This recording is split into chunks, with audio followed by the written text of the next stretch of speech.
सावन के महीना आइल हो सजनवा, भोले बाबा के नगरिया चलना। गंगा जल लेके कांवर सजाइब, देवघर धाम हम संग चलंगा। चल हो सजनी बोल बम गाइब, भोले बाबा के दर्शन पाइब।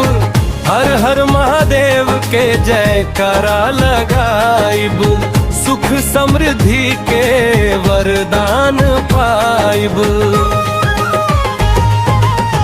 रिम झिम बरसेला सावन के फुहार, मनवा में जागेला भोले के प्यार।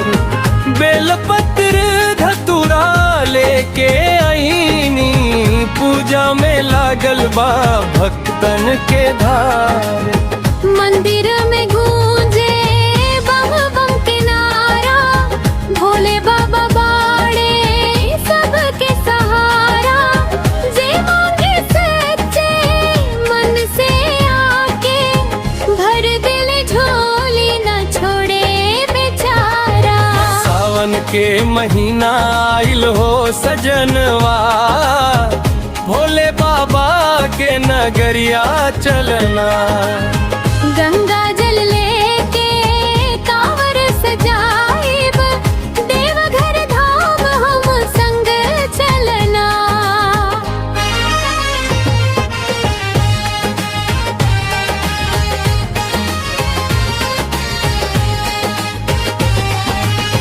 कांवरिया के टोली निकसल बाटे, भोले के भजन सब गावत बाटे। केसरिया रंग में रंगाइल डगरिया, भक्ति के गंगा बहावत बाटे। नंदी पर सवार भोले आया थ राजा, भक्तन पर बरसावे कृपा के छाजा। विष्णु का जल गावे महिमा तोहार, राखी है लाज हमार हे त्रिपुरारी राजा। हर हर महादेव बम बम भोले, सावन में गूंजे नाम तोरे। विष्णु कुमार यादव का जल याद गावे, भोले बाबा सुख शांति बरसावे। जय भोलेनाथ हम बरसा